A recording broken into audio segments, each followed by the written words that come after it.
for this momentous ceremony. On behalf of the International Islamic University of Malaysia, I would like to welcome all distinguished guests to the book launch today. Our special welcome, or should I say welcome home, is reserved for Yang Amat Berhormat Datuk Seri Anwar Ibrahim, the Prime Minister who is well known to have associated with IIUM for a long time, right from the beginning of its establishment 40 years ago. And when Yang Amat Berhormat Datuk Seri was appointed as the second president of IIUM in year 1998 until the year 1999. The Prime Minister has kindly agreed to come to ISTAC, the University Scale campus, for a purely academic reason, which is to launch a festival in honor of Professor Emeritus Datuk Dr. Osman Bakar, a member of the academic staff of ISTAC IIUM, who currently holds the Al-Ghazali Chair of Epistemology and Civilizational Studies and Renewal. We laud the exemplary attitude of Yang Amat Berhormat, the Prime Minister, towards knowledge and his commitment to the advancement of knowledge. The fact that despite his extremely busy schedule running the affairs of the country, he finds time to launch an academic book is clear proof of his love for knowledge and his respect for the scholars. In fact, he has shown himself to be a patron of knowledge ever since he became a public and government leader. Ladies and gentlemen, I believe it's not too late to congratulate Yang Amat Berhormat Datuk Seri Anwar on his appointment as the 10th Prime Minister of Malaysia.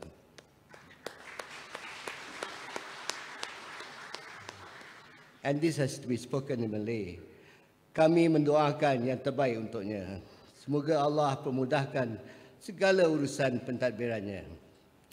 And we wish to congratulate Professor Emeritus Datuk Dr. Osman Bakar for being honored by the international community of scholars in appreciation of his contributions to the field of knowledge. We understand that the festival is contributed by 25 scholars, academics, and intellectual activists from the different continents, and that YB Prime Minister is one of the contributors to this book. Once again, a great thank you to Yang Amat Berhormat Prime Minister for his gracious presence at this meaningful festival launching event. Wabillahi taufiq wal hidayah. Wassalamualaikum warahmatullahi wabarakatuh.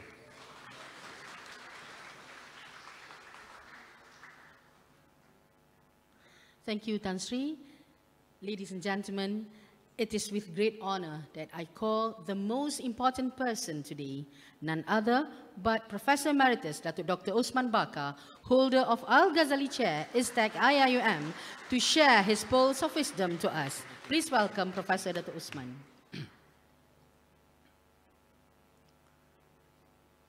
Bismillahirrahmanirrahim. Alhamdulillah Rabbil Alamin. Wassalatu wassalamu ala ashrafil anbiya mursalin. Sayyidina Muhammadin wa ala alihi wa sahbihi ajma'in. Assalamualaikum warahmatullahi wabarakatuh, and a very good morning. Yang Amat Berhormat Datuk Seri Anwar Ibrahim, Prime Minister of Malaysia, Yang Berhormat Datuk Seri Haji Muhammad Khalid Haji Nordin, Minister of Higher Education, Honorable Tan Sri Samsudin Osman, President of International Islamic University, Malaysia, Your Excellencies and Honorable guests, ladies and gentlemen. The book that is shortly to be launched this morning by Yang Amat Berhormat Datuk Seri Anwar Ibrahim certainly means a lot to me personally. After all, it is a book that is published as a festschrift or a collection of essays contributed by many scholars in my honor. I am deeply moved by the scholarly honor accorded to me through this special book. Its contributors, 25 distinguished individuals in all, are my friends and colleagues in the academia and fellow activists in public intellectual life. They include my former teacher, university professor, Syed Hossein Nasser, and several of my former students. They come from 12 different countries, and they are established professors and intellectual activists in many fields of study. I would like to take this opportunity to thank all the contributors for their precious essays. There are several notable individuals to whom I would like to express my special gratitude for making possible the publication of the Fashrif. The idea to have the Fashrif came from Dr. Muhammad Yaqub Mirza and his son, Dr. Yunus Mirza. Dr. Yaqub is a senior figure in the IIIT organization, whom I've known for a long time, and whom I met rather frequently during the period of my PhD study at Temple University, Philadelphia. That was in the early 1980s.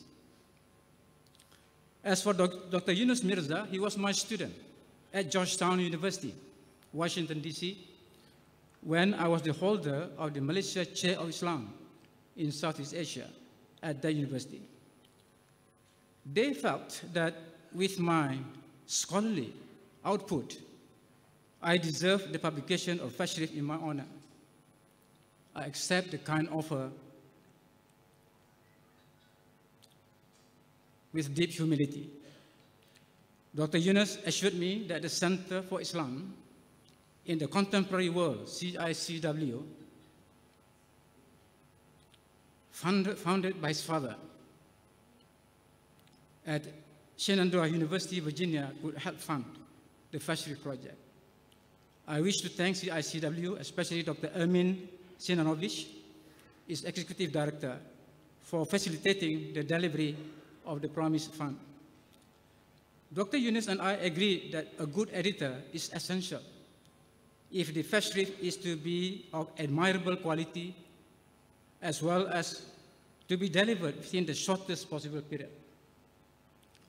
Professor Syed Khairuddin Al-Junaid at the National University of Singapore was our first choice.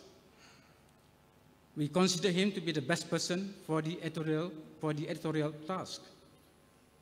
It was helpful that Dr. Yunus knew Professor Khairuddin, as the latter had served as the Malaysia Chair at Georgetown University, my successor,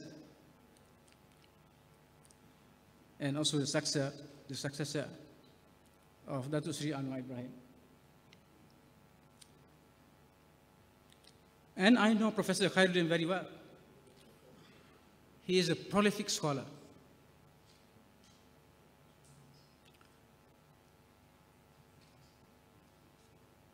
And he has good international experience in scholarly editorial work. Furthermore, he is familiar with my writings, my works. So when I conveyed to him our invitation, he gladly accepted it, and this delighted us very much. I was impressed with Professor Khairuddin's editorial work. He was efficient, has good international academic network, and abundant intellectual energy. In consultation with me, he helped assemble a wonderful group of contributors representing different countries, religions, cultures, and a wide spectrum of academic disciplines and fields of study. As is usually the case with Fashrifs, contributors are expected to write some forms of intellectual or scholarly responses to one or more aspects of the life and works of the honoree, including even personal ones. But the responses are largely sympathetic and friendly, not critical, though in other places they may be very critical. The Fashrif to be launched is precisely this kind of work. Within less than a year,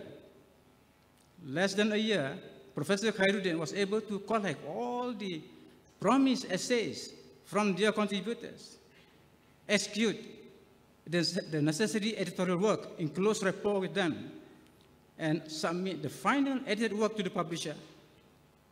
I wish to record my sincere appreciation of the superb, engaging work he had conducted with the contributors and the publisher.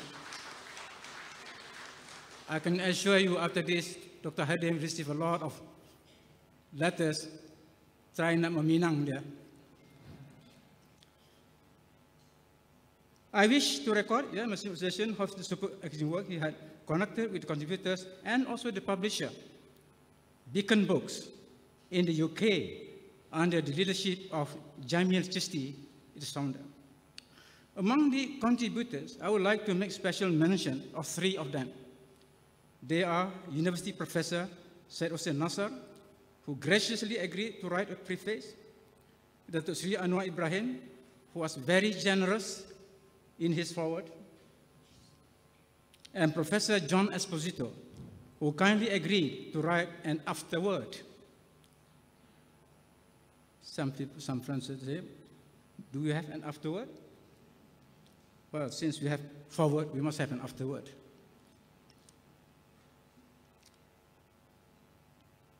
Datuk Seri Anwar Ibrahim was very generous in his foreword, and Professor John Esposito, who kindly agreed to write an afterword. All these distinguished personalities, I'm fortunate to have been associated with for decades. Professor Nasser is generally regarded as one of the greatest Muslim thinkers of the 20th and 21st century. Indeed, he is one of the greatest contemporary thinkers by any standard. Thus, he is the first and also the only Muslim thinker in the world, to have achieved several scholarly feats. For example, he was the first and only Muslim philosopher to be given the honor of having a volume about him in the American-based series on living philosophers, since its first volume in 1938. He is also the first traditionalist to be given the honor since the volume on Martin Buber in 1967. And is also the first and only Muslim scholar to have delivered the prestigious Gifford Lectures since it was established at the University of Edinburgh in 1889. I therefore consider myself to be very fortunate to have him as my doctoral supervisor and long-time teacher and friend, with whom I have collaborated many scholarly projects and activities. Although I have several other great Muslim scholars as my teacher, such as Professor Syed Muhammad Naqib Al-Atas and the late Professor Ismail Faruqi, I consider Professor Nasser as my leading teacher in Islamic philosophy and science and Islamic spirituality, especially Sufism. I owe a great debt to him in the advancement of my intellectual and scholarly career. My association with Datuk Seri Anwar Ibrahim is even longer, coming close to 60 years.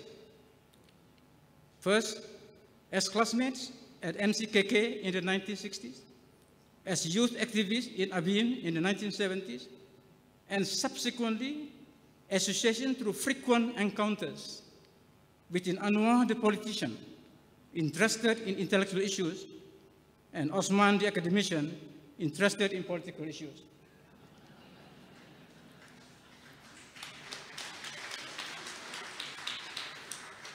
But not sectarian politics. This is civilizational politics.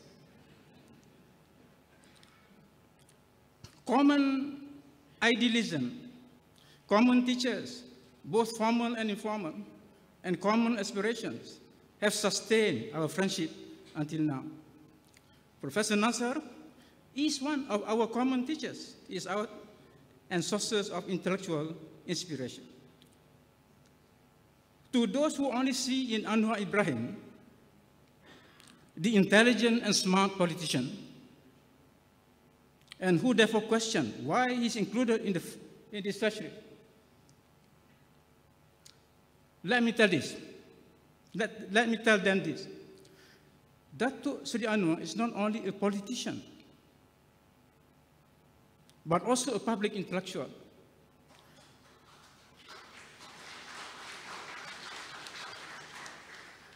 Not only that, he is also a scholar. He has been visiting professor to several leading universities in the world, including Oxford and Georgetown. He has important writings to his credit, no less than any other professor, whom we call professor. He is a much sought speaker by universities in the West because of his rich experience in politics and governance. I see his inclusion in the Fashrift as something very significant and which I really appreciate. One other contributor to the Fashrift who shares the same length and similar kind of intellectual association with me as Datuk Seri Anwar is Tunku Datuk Dr. Muhammad Azlan Sharifuddin, a luminary figure in the prestigious Academy of Science, Malaysia. As Professor Esposito, my association with him is also through academic links. We had Professor Faruqi as our mutual teacher. Professor Esposito is perhaps Professor Faruqi's most famous student. And not unrelatedly, Professor Esposito is widely seen as the non-Muslim scholar in the West who is most sympathetic to Islam. My closest relation with him was during my 5-year stint as Malaysia chair at Georgetown University.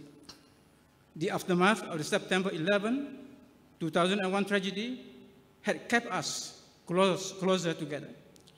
We were curied by the media and the American public, left and right, about Islam.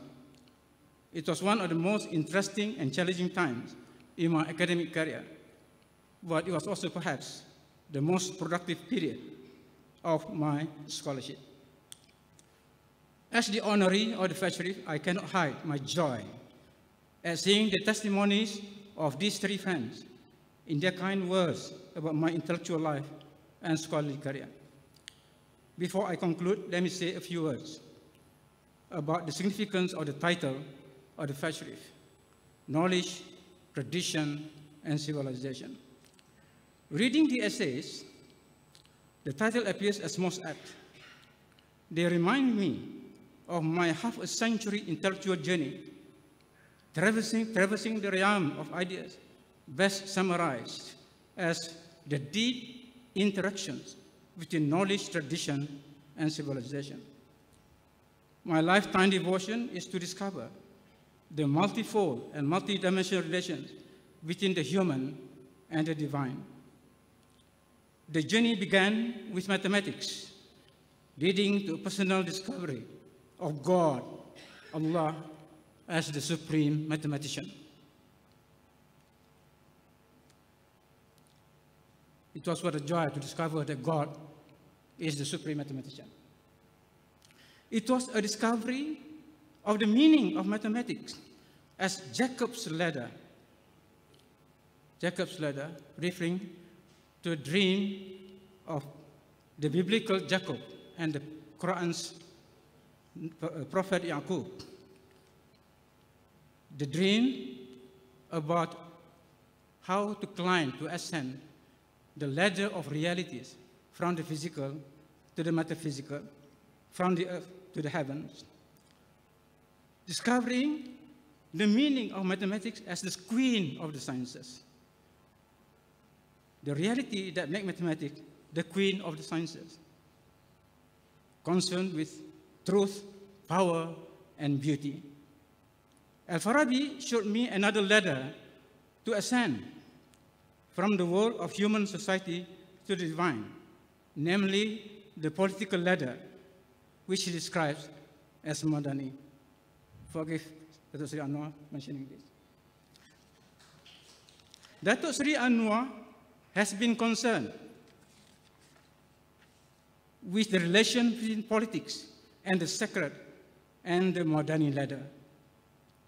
Madani is the way, is the ladder from the society of human being to the metaphysical world, to the divine world. In conclusion, I have an appeal to make to the Prime Minister, to Sri Anwar, and the Minister of Higher Education who is on the stage. Datuk Sri Khalid. Islamic studies and studies of Islamic civilization have been going on, mushrooming in Malaysia in the last several decades. But critics of these courses abound. When did we last have a major review of these studies and courses? The answer is none. The answer is none. A thorough review is long overdue. Now that we have the new national policy on Malaysia Madani, which has civilizational implications, we urgently call for reforms in the teaching of Islamic thought and civilization in our colleges and universities.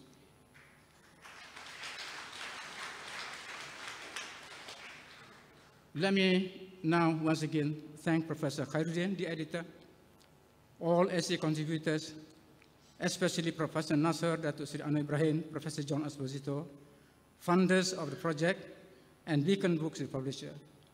Let me also thank IIUN, the President, Rector, and staff for his generous support in organizing the book launch and the book discussion forum this afternoon. To the Dean and ISTAC family who have worked so hard, a big thank you. Setinggi-tinggi terima kasih. Wabillahi taufiq wal hidayah. Wassalamualaikum warahmatullahi wabarakatuh.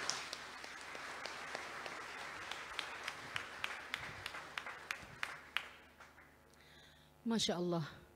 May Allah gives you strength and good health to continue contributing to the Ummah, Datuk. Bandar Temeloh di negeri Pahang, di situ terletak Bukit Lada. Tempat lahir cendekiawan terbilang, Prof. Osman Bakar, itulah orangnya. Beli beras dan daun palas. Beli di Pekan Sari Ceno. Kerja keras pasti dibalas. Terus sukses sepanjang umur, insya-Allah. Ladies and gentlemen, Professor Emeritus Datuk Dr. Osman Bakar. Thank you once again, Prof. Datuk. Ladies and gentlemen, now is another video presentation. Professor Syed Hussein Nas, Professor of Islamic Studies at George Washington University, a scholar who is close to Professor Datuk Osman, could not be able to be with us today. But that is not a reason for not listening to his message. Praise be to Allah subhanahu wa ta'ala for giving us the knowledge in technology that enables us to stay connected. Thus, today, we are grateful to have Prof. Syed Hussein Nas to share with us his thoughts via a pre-recorded video. Ladies and gentlemen, kindly pay your attention to the screen for the video. And roll it, please. Roll the video, please. Thank you.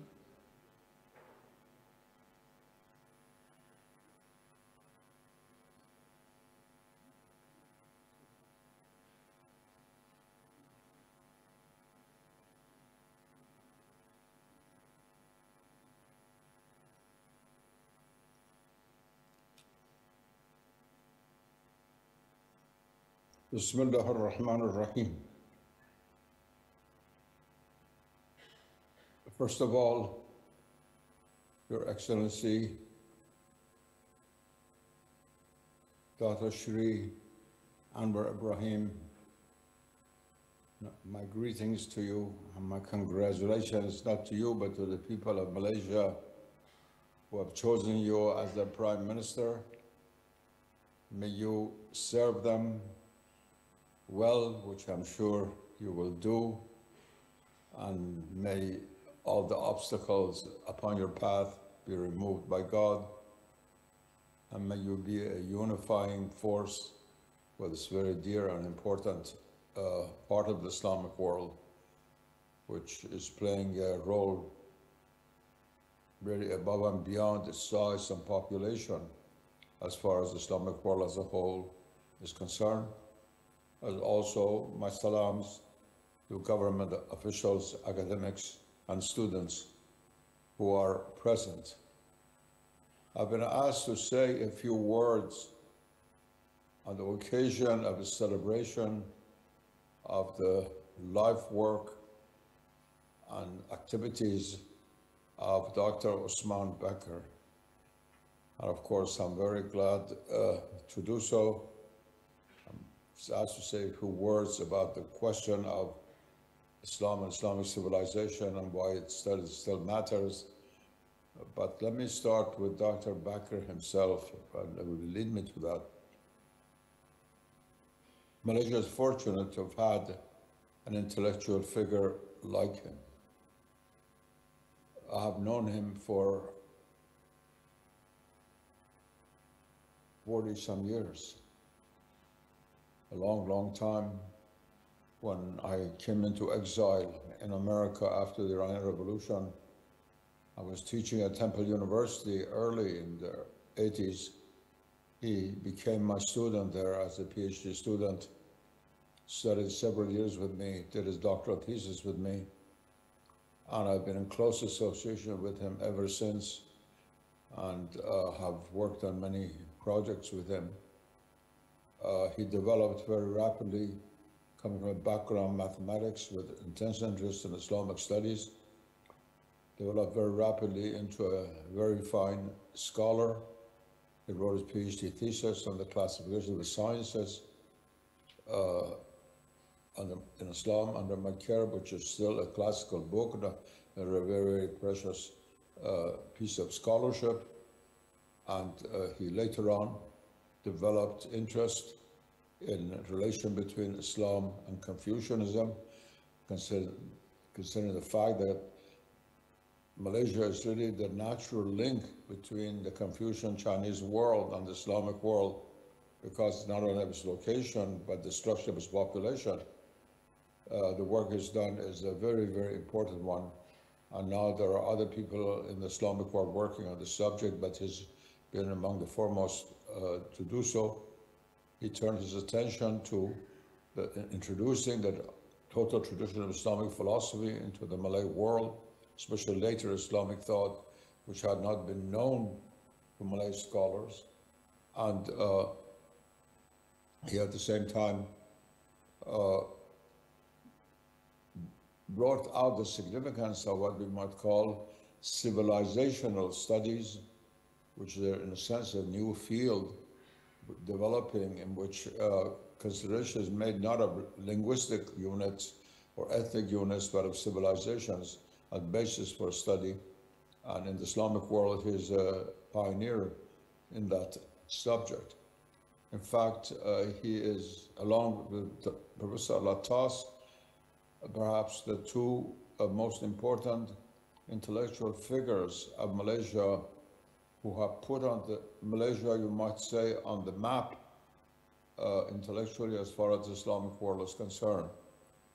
Traditionally and historically, the central area of the Islamic world between, let's say, what is today Pakistan or up to Delhi, to Cairo, in the east, to Cairo in the west, and including, of course, Iran, Afghanistan, Syria, Iraq, and so forth in the middle,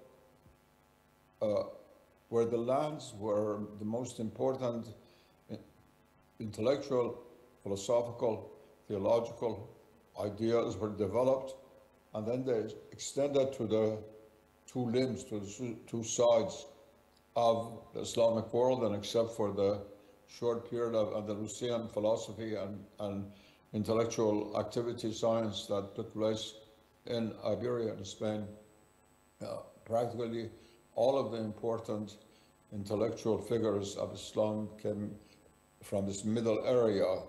And what was done in those areas outside did not flow back into the center. The flow was always from the center outward. With the appearance of Dr. Atas and Dr. Bakar and a few other Malaysian scholars and now Indonesian scholars, for the first time Southeast Asia is put on the map, you might say, and the rest of the Islamic world has become cognizant of its intellectual activities and its intellectual importance. Anyway, I wish him a long life of service to the cause of truth to the cause of Islamic culture, Islamic thought, and I want to thank Your Excellency for supporting, in fact, important intellectual and religious and philosophical currents and figures in Malaysia. We Muslims, unfortunately, have a bad habit of oftentimes waiting until somebody dies in order to appreciate them. It's much better to do so when they're alive. And what you're doing now sets an example really for the rest of the Islamic world in many ways. Now, in the few minutes that are left to me, I was supposed to talk about why the study of Islamic subjects and civilization still matters. Not only does it still matter, it matters much more than it did before. When colonialism came to parts of the Islamic world, including the Malay world, of course, the colonialists tried first of all to try to dilute the Malay population. They tried to belittle Islamic teachings. The universities that were created were really Western style, and Islamic subjects were not taught that seriously, and so forth and so on. All of these that we see throughout the colonial period. And everybody predicted that, especially Western Orientalists, that Islam would sort of dwindle or wither away and disappear in the 20th century. There are books that people like Zwemer written in the early 20th century which predicts that. But of course, the reverse took place not only for Islam but for other religions. There's been a major revival of religious interest since the second half of the 20th century, and especially in Islam, and to some extent Hinduism and Buddhism and other religions, but especially Islam. And now you have it in Christian fundamentalism in the United States itself. But as far as the Islamic world is concerned,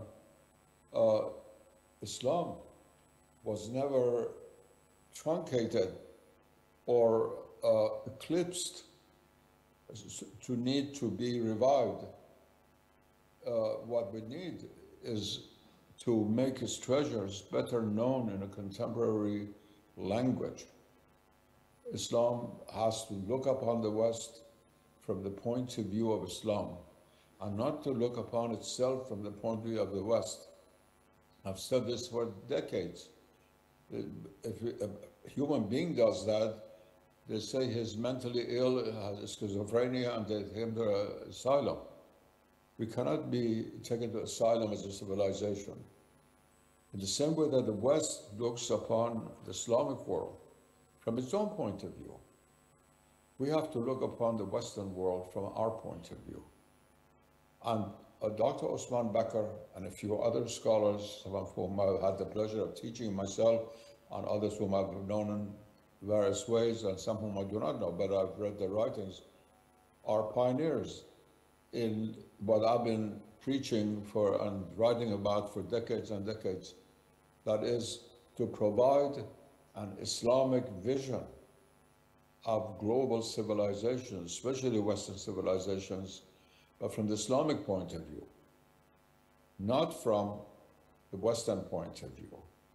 The day when we would take books from English and French and German about Islamic philosophy, translated into our local languages and teach it in our universities are over. We know how writing our own books, more and more, not that it's completely done, but it's done to some extent. And we must come to understand these subjects from our own point of view. And one of the most important, which involves, in fact, the work of Dr. Bakar, is the question of science. Science is nonsense. Science is related to civilization. It's related to the worldview. When the West took over Islamic science in the Middle Ages, it did not adopt the Islamic worldview. It integrated Islamic sciences into the Christian worldview of its own. We have not been able to do that in reverse in the 19th and 20th century. And Dr. Bakar and others have been really pioneers in trying to present Islamic science and learning from the point of view of Islam and provide the means of looking at modern science from our own point of view. I've trained many students over these decades. Some of them are world famous philosophers, writers, teachers, and so forth. And I'm proud to say that Dr. Bakar is one of my best, and in this particular field has been really outstanding in pursuing in the Malay world an issue which is not bound to the Malay world alone, but which is a critical, vital issue to the whole of the Islamic world. I pray, Mr. Prime Minister, for your health, for that of your country, and for Dr. Bakar, and I hope that inshallah, under your guidance, scholars such as he will be appreciated while they're alive, and they will give courage to others to pursue the fields of scholarship and dedicate themselves to knowledge and the truth. Assalamu alaikum.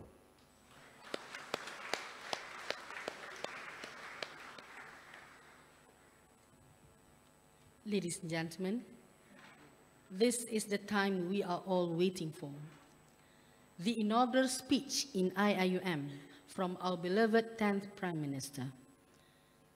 Yang Amat Berhormat Datuk Seri Anwar Ibrahim, Prime Minister of Malaysia, will now deliver his speech and launch a book and forum entitled Knowledge, Tradition and Civilization, Essays in Honor of Professor Osman Bakar. Please welcome Yang Amat Berhormat Datuk Seri Anwar Ibrahim.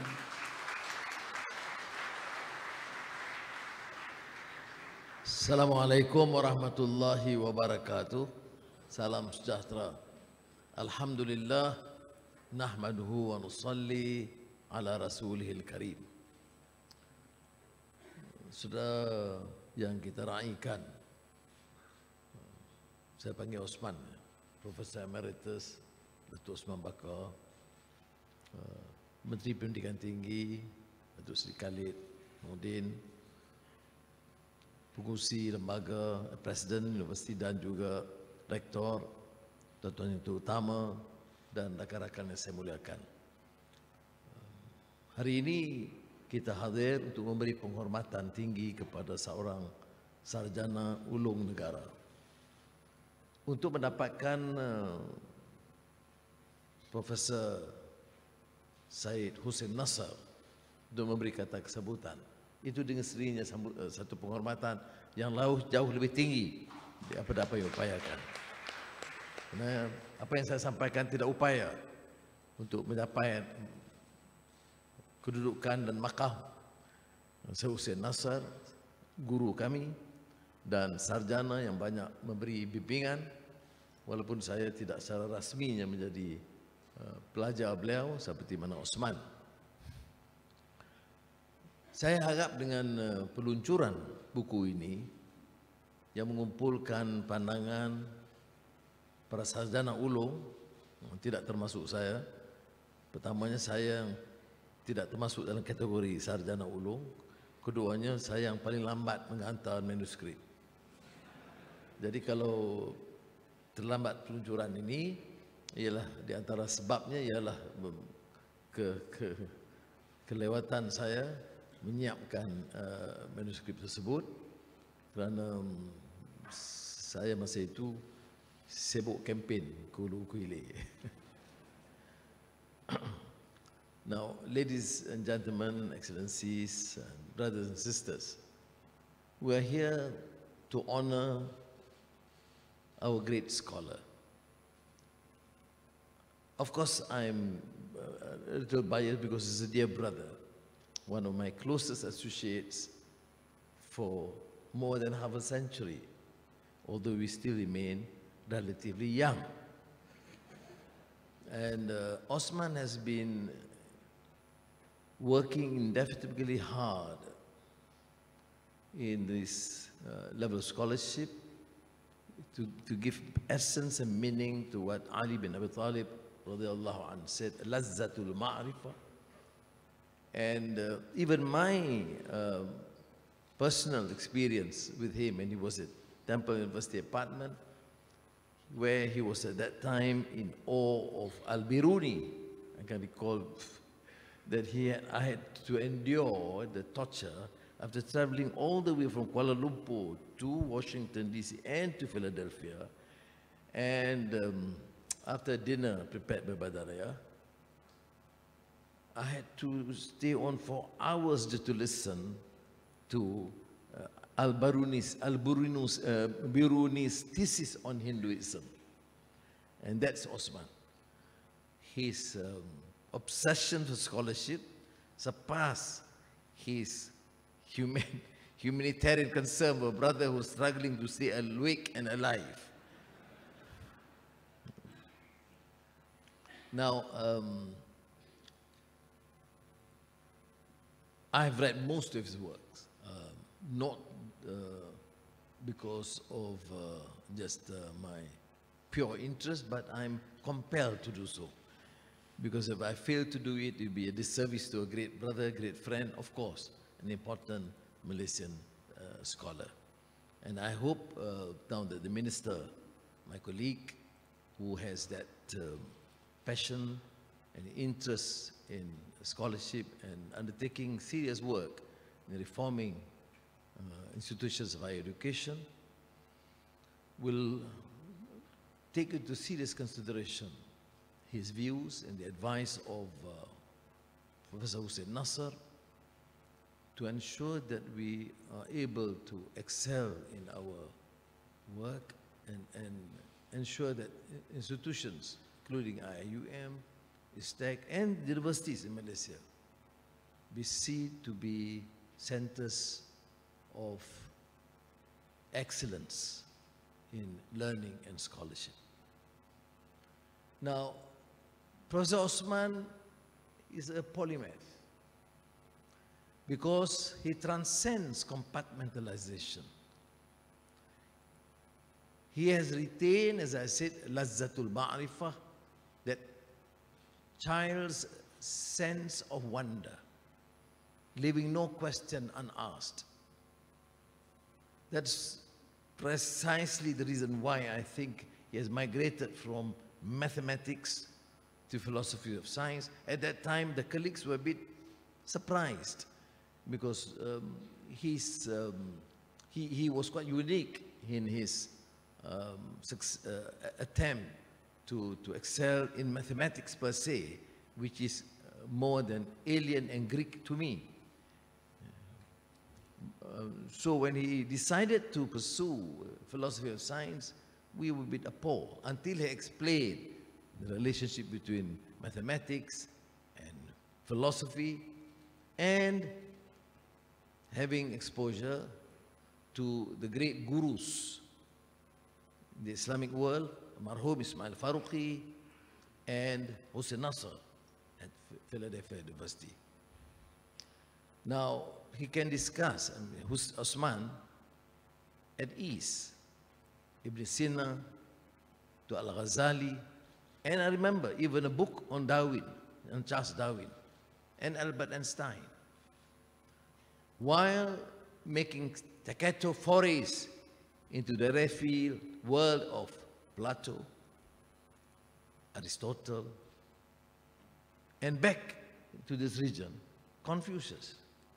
He was quite instrumental in the organization of this great conference that I initiated, Islam and Confucianism, many years back, bringing this intellectual, this great scholar, neo-Confucianist scholar, Professor Tu Wei Ming, who was then at Harvard and now at Beijing University. It is more pertinent here, relevant here, to organize a discussion on Islam and Confucianism, because in all our experience, it's always been Islam and Christianity, Islam and the West. So, and he has published, and incidentally, Tu Wei Ming made reference to this in his, in the article he wrote in the book, published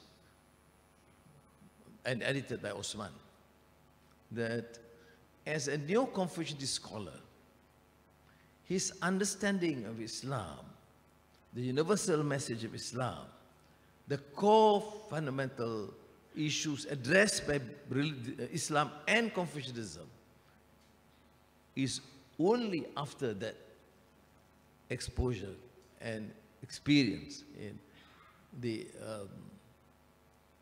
attending that conference, Islamic Confucianism. Now, 25 years ago, unlike Osman, who was very prolific, I only mentioned the Asian Renaissance. I wrote that in the encounter between the civilizations of the East and the West, generations of intelligentsia from the East, the Muslims and the Hindus and the Confucianists, were caught in a predicament profound and far-reaching. Whether to remain faithful to one's traditions or to renounce them for a way of life perceived as superior. Lo and behold, indeed, Osman shows that you could well have the best of both worlds. And that is precisely because he has followed the footsteps of the great masters of learning and the erudition of the golden age of Islam. While Osman is of Asia and the Muslim world, his scholarship, as manifested in his voluminous intellectual output, transcends it, even as he draws inspiration, drinking from the wells of knowledge and wisdom from the likes of Ibn Sina, Ibn Rushd, and Al-Farabi. And we trace the long and winding road of Osman's civilizational quest for synthesis. One defining feature emerges. It's nothing less than a journey, than a Tawhidic-centric journey. The unity of all knowledge, philosophical and scientific, and based on values and ethics. For Osman, it is an odyssey that takes him from merely the specific concerns of the philosophy of science to a broader, more universal imperatives of civilizational crisis. Must societal reform precede civilizational renewal? Or is the latter the sine qua non for Islah and Tajdeed?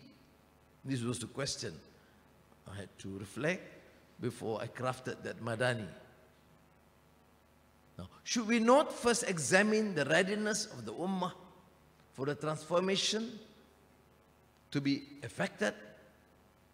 Are these mere academic questions, or do they provide the needed intellectual context for articulating the multidimensional character of reforms? Now, if I may state the proposition, intellectual inclusivity amidst an ocean of intellectual diversity and the art of synthesizing the multiplicity of worldviews. That is how I contextualize Professor Osman's works. By its very nature, it is an expanding, highly dynamic frame of incapable of compartmentalization, which I referred to earlier about Ortega y Gasset, the great Spanish philosopher, in his Revolt of the Masses, Rebellion de las Masas, where he referred to barbarism of specialization. You will not find it if you are back to fundamentals, the core of Islamic teachings, of Confucianist ethics. Then this notion of specialization, which has been the bulk of Western knowledge and science at present, will be addressed by this reference to universal understanding and the Madani concept. Osman has even revived the study of the Persian scholar Al-Biruni, which I have alluded to earlier, who engaged with Hinduism in the 11th century. And for Malaysia, it is so pertinent and relevant to understand why a great Muslim scholar interact and sat in front of Swamiji in the ashram just to learn about Hinduism, because he has to deal with the Hindus of India.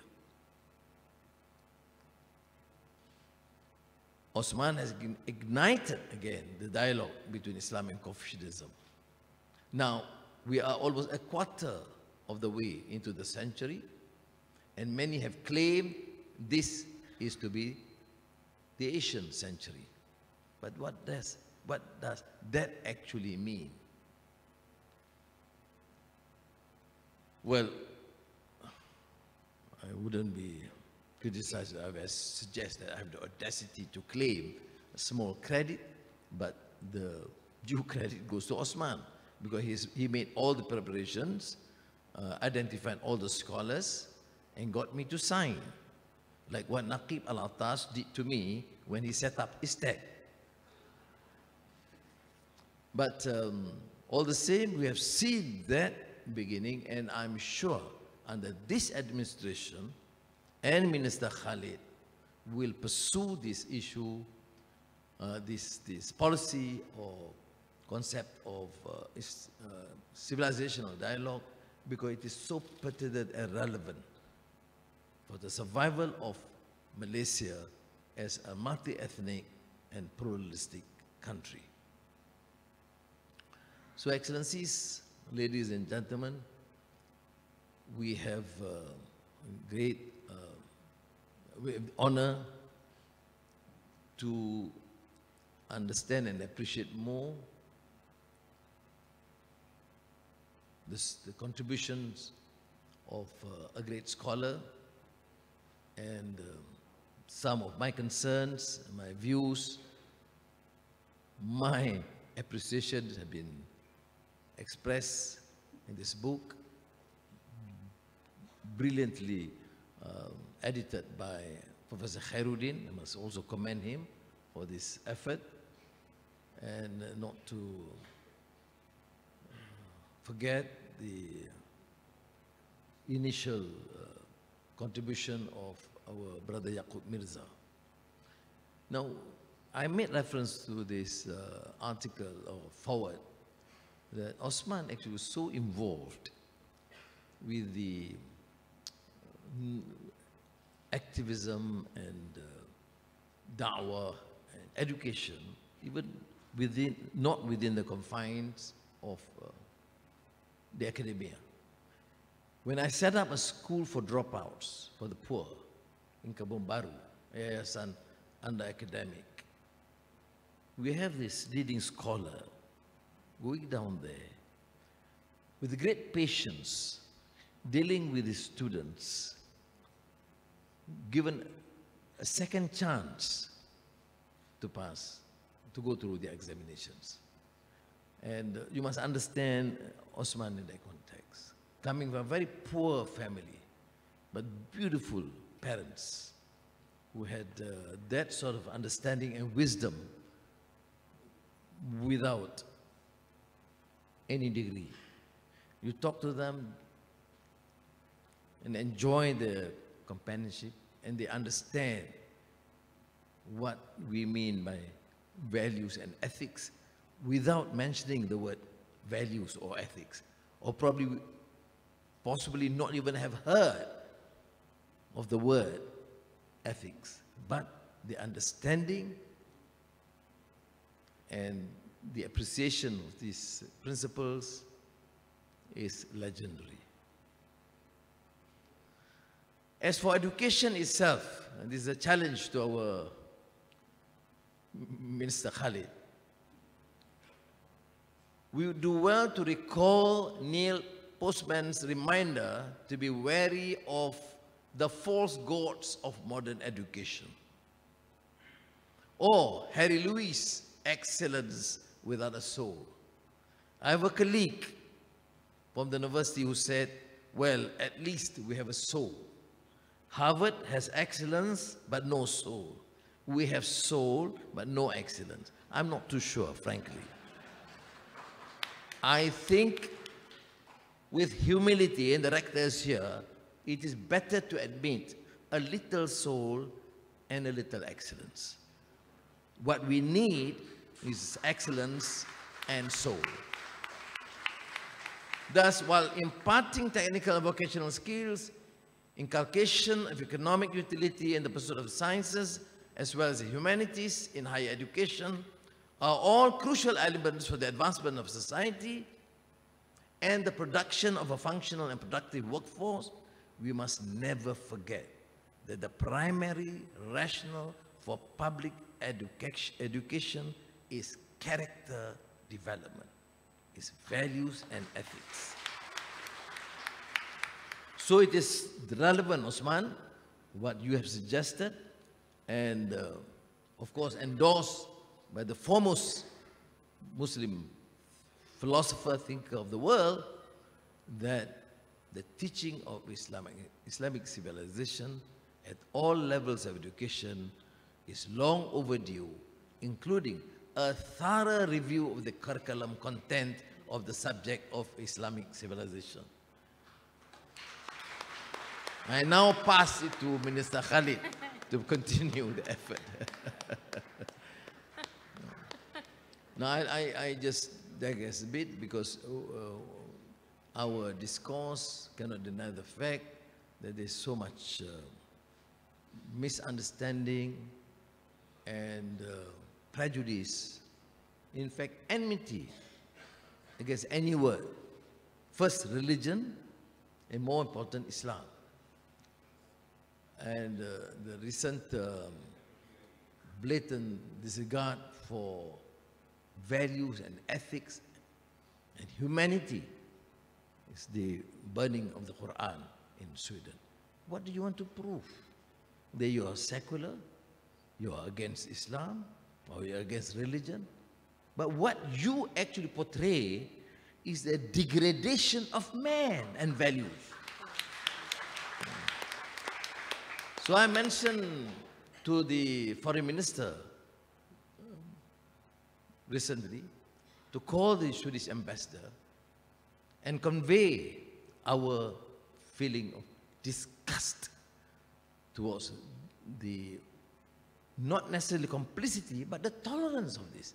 We in Malaysia will not tolerate not only the burning of the Quran, the burning of the Bible or the Hindu text, because we value humanity. We respect the right of every person in advancing their own faith and values. And we cannot say this unfreedom. Freedom to exercise what is right. Not freedom to kill. Not freedom to dehumanize. Not freedom to degrade. And this is, I think, important. We have expressed in the strongest terms. Of course, President Tayyip Erdogan seems to take the lead in this, and I certainly support his expression of disgust and condemnation, because for no reason you provoke the sentiments of the Ummah, for no reason, while we are trying to portray, educate our masses, because we have problems too. We have this effort of a few, even within our societies. There's a tendency to incite racial hatred or to promote religious bigotry. We have that in the name of Islam. We have to deal with it. This is the internal challenge that we have. But these attempts, the cartoon and now the burning of the Quran, is merely an attempt to provoke, cause discord, and barbaric, to use the word. And I would appeal, of course, to Ms. Messers to continue their protests, to express their disgust, but also to accept it as a challenge. That we have then to honor our commitment. We protest the burning of the Quran. Yes, we must. But we must give our understanding and do our utmost to ensure that the message of the Quran is alive within us. So, terima kasih saudaraku Osman. Salam kepada Badariah yang tak dapat hadir. Saya ingat satu majlis yang sangat istimewa kerana sedikit keuzuran, dan kepada keluarga beliau dan kepada sahabat-sahabat yang menjayakan, termasuk Khairuddin dan pihak ISTAC dan UIA yang memberi kerjasama. Saya ucapkan terima kasih. Wassalamualaikum warahmatullahi wabarakatuh.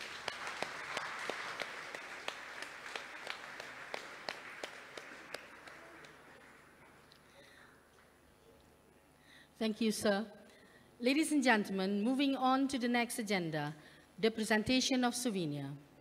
Ladies and gentlemen, our heartiest appreciation to Yang